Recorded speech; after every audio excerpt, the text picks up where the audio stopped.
सब्जी ले लो रे, सब्जी, ताजी ताजी सब्जी। ओए जादुई मटके, तू भोला को वापस गरीब बना दे, उसे उसकी असली औकात दिखा दे। नटवरलाल ने जैसे ही ये कहा वैसे ही मटके से एक बिजली का झटका निकलकर नटवरलाल को लगता है और वो वहाँ से दूर जाकर गिर जाता है। इसके बाद वो जादुई मटका हवा में उड़ता हुआ नटवरलाल के पास आता है। दुष्ट इंसान, तू चोरी करता है, ऊपर से दूसरों को बर्बाद करना चाहता है। तो जैसे नीच इंसान को देखकर अब तुझे सबक सिखाना बहुत जरूरी है। ये कहते हुए उस जादुई मटके से तेज रोशनी निकलकर नटवरलाल की आंखों में घुस जाती है और नटवरलाल अंधा हो जाता है। ए, क्या हो गया? बहुत दर्द हो रहा है, मुझे कुछ दिखाई नहीं दे रहा। अब नटवरलाल को कुछ दिखाई नहीं देता है और वो पास ही बनी हुई खाई की तरफ चला जाता है और उसमें फिसलकर गिर जाता है। एक बार की बात है, गर्मियों के दिन थे और भीलपुर नाम के एक गाँव में चिलचिलाती धूप और झुलसा देने वाली गर्मी पड़ रही थी। उसी गांव में रहने वाला एक आदमी भोला पसीने से भीगे अपने फटे पुराने से कपड़े पहने हुए बाजार में फल सब्जियां बेच रहा था। उस भयंकर गर्मी में भी भोला अपनी रोजी रोटी के लिए मेहनत कर रहा था ताकि 2 पैसे कमाकर अपने परिवार का पेट भर सके और इस गर्मी में किसी तरह सब जिंदा रह सके। सब्जी ले लो रे, सब्जी, ताजी ताजी सब्जी, आम भी लाया हूँ साथ में, खाओ रे खाओ, मेरे ताजा ताजा फल और सब्जी खाओ और इस गर्मी को दूर भगाओ। भोला कड़कड़ाती धूप में बैठा हुआ फल सब्जियां बेचे जा रहा था। पसीना उसके माथे से लगातार बह रहा था, फिर भी वो अपने ठेले पर बैठकर जैसे तैसे अपने फल सब्जियां बेचने की कोशिश कर रहा था। सब्जी ले लो रे, सब्जी, ताजी ताजी सब्जी, मीठे रस वाले आम ले जाओ, खट्टे मीठे नींबू ले जाओ और गर्मी का सत्यानाश कर डालो। भोला सब्जियां बेच ही रहा था कि तभी एक आदमी वहां आता है और भोला से पूछता है, अरे भाई, इतनी गर्मी में तो धूप में बैठकर काम कर रहा है, पसीने से तरबतर हो गया है। तुझे इस गर्मी में कुछ हो गया तो क्या करेगा? देख, ऊपर से ये भयंकर आग बरस रही है। भोला उस आदमी की बात सुनकर हल्का उदास होते हुए कहता है, गर्मी तो बहुत लग रही है भाई साहब, और ऐसी गर्मी में काम करना भी कौन चाहता है। लेकिन अगर मैं बैठ जाऊंगा तो वो भी सिर्फ इसीलिए कि गर्मी पड़ रही है, तो मेरे घर वाले भूखे मर जाएंगे और ऐसी भयंकर गर्मी में वो सब भूखे रहे तो वो सब बीमार पड़ जाएंगे। हाँ, तुम्हारी बात भी सही है भाई, मजबूरी में सब करना पड़ता है, लेकिन फिर भी अपना ख्याल भी तो रखना चाहिए। अगर तुझे लू लग गई या इस गर्मी की वजह से कुछ हो जाए तो फिर कौन संभालेगा घर को? कम से कम सिर पर कोई टोपी या गीला कपड़ा रख लिया कर। ये कहते हुए वो आदमी भोला की हालत देखकर कुछ फल सब्जियां उससे खरीद लेता है और उसे थोड़े ज्यादा पैसे देकर वहाँ से चला जाता है।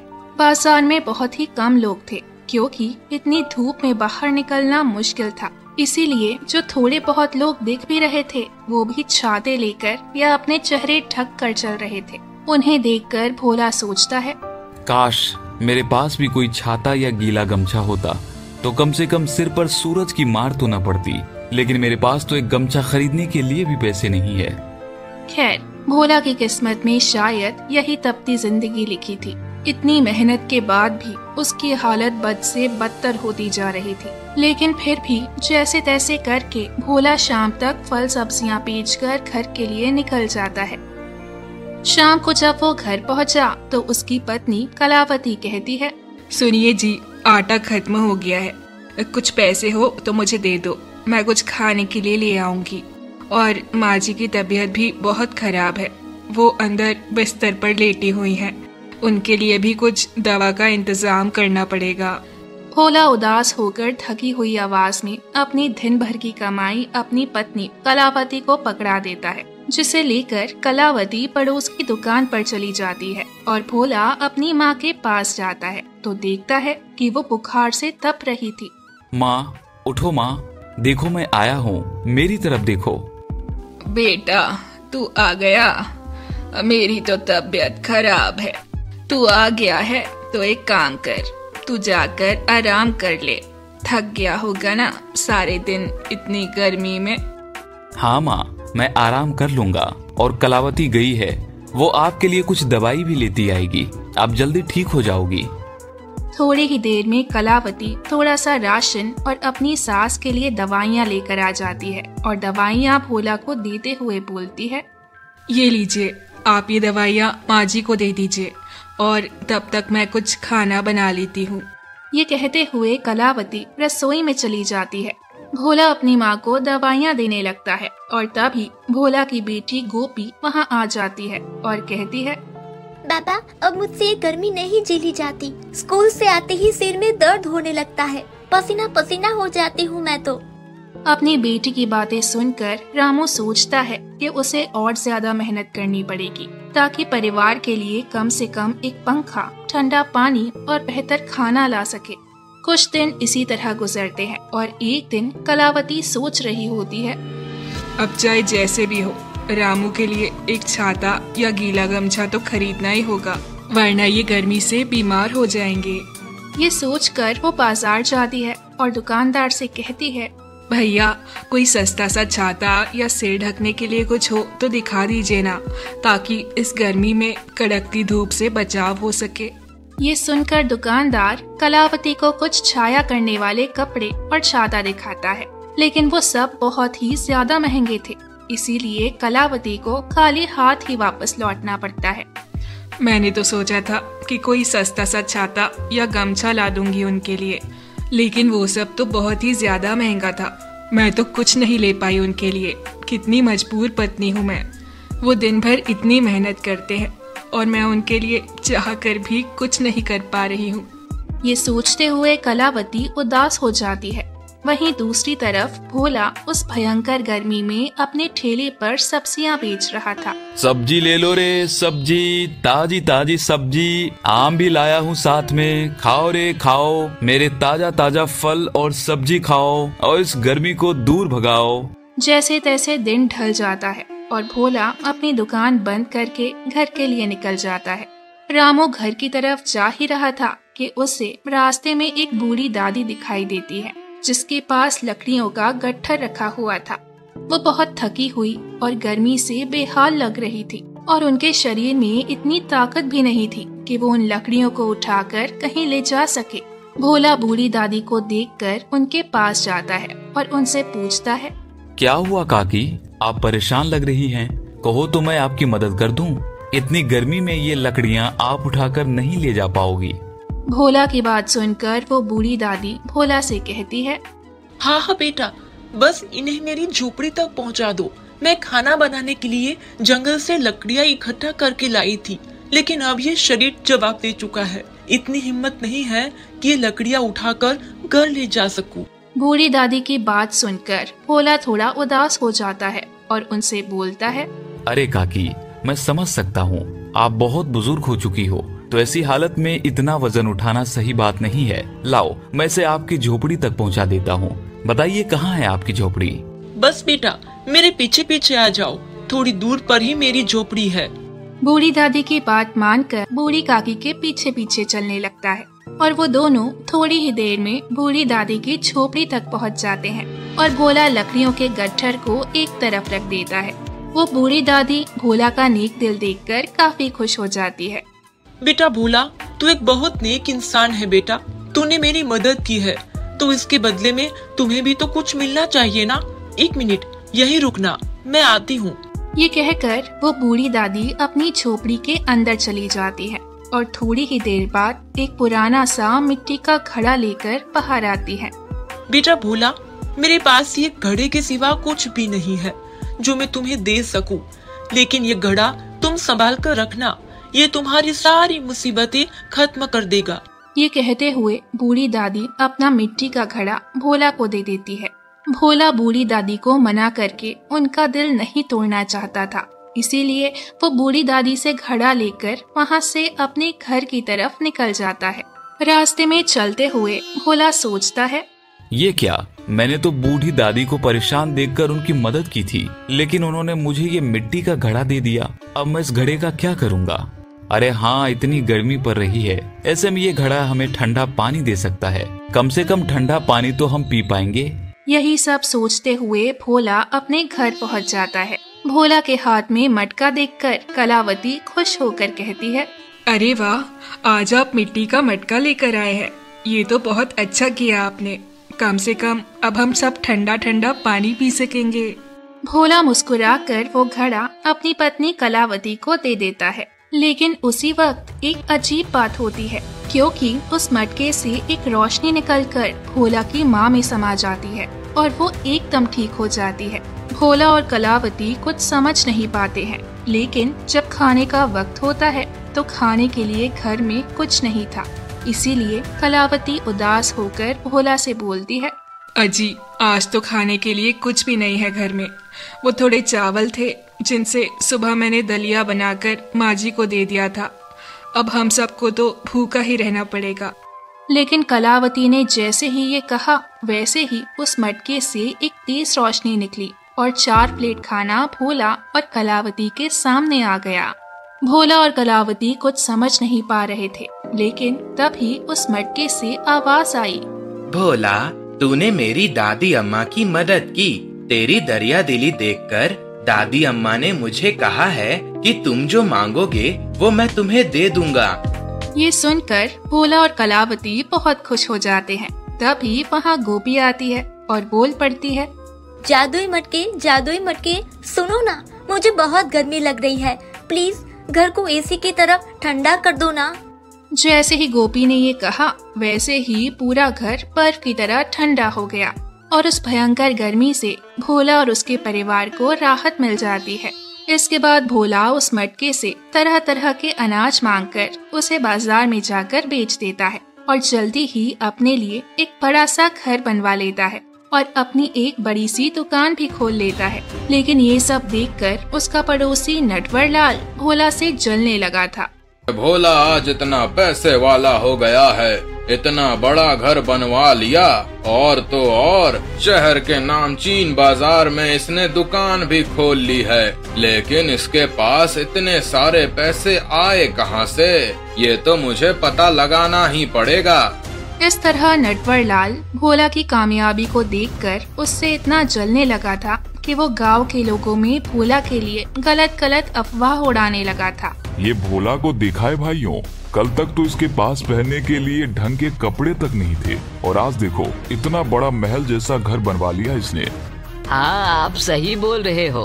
पता नहीं इस गरीब भोला के पास इतना सारा पैसा कहाँ से आ गया। मुझे तो लगता है जरूर इसके हाथ कोई बड़ा खजाना लग गया है। अरे काहे का खजाना, सब 2 नंबरी काम का नतीजा है। मैंने सुना है कि ये भोला ड्रग्स की तस्करी करने लगा है शहर में, और भी बहुत सारे गलत गलत काम करता है। बस उसी से अंधा पैसा छाप रहा है ये भोला। क्या बोल रहे हो नटवर भैया, क्या सच में भोला इतने गंदे काम करने लगा है? मुझे तो भरोसा नहीं होता उस जैसा इंसान इतना गिर सकता है। तो और क्या, तुम्हें क्या लगता है इतना सारा पैसा उसने फल सब्जी बेचकर कमाया है? अरे उससे तो उसकी दाल ही गीली नहीं होने वाली थी। इस तरह नटवरलाल पूरे गांव में भोला के बारे में गलत गलत बातें फैलाने लगा था। इसी तरह कुछ महीने बीत जाते हैं और गर्मियों का मौसम भी चला जाता है और जल्द ही दिवाली आने वाली थी, इसीलिए ठंड भी पड़ना शुरू हो गई थी। अब तो ठंड पड़ना शुरू हो गई है। अब हमें जादुई मटके से बाजरा, गोंद और गुड़ मांग कर बेचना चाहिए, क्योंकि सर्दियों में इनकी बहुत मांग होती है, इसलिए हमें अच्छा मुनाफा हो जाएगा। हाँ जी, आप सही बोल रहे हो। हमें अब सर्दियों वाली चीजें बाजार में बेचनी चाहिए, और मैं तो कहती हूँ हमें एक दुकान और खोल लेनी चाहिए, जहाँ पर हम गर्मा गर्म हलवा और पकोड़े बेच सके। हाँ, तुम सही बोल रही हो। सर्दियों में गर्मा गर्म हलवा पूरी और पकोड़ों की बहुत मांग होती है, इसलिए हमें ये सब भी बेचना चाहिए। ये सोचते हुए भोला और कलावती मिलकर गांव के बड़े बाजार में ही एक पकोड़े की दुकान खोल लेते हैं, जहां वो देसी घी का हलवा और गरम गरम पकोड़े बेचते थे। तुमने बिल्कुल सही कहा था। जादुई मटके से देसी घी का हलवा और स्वादिष्ट पकोड़े खाकर बहुत लोग खाने के लिए आने लगे हैं। हमारा अच्छा फायदा हो रहा है।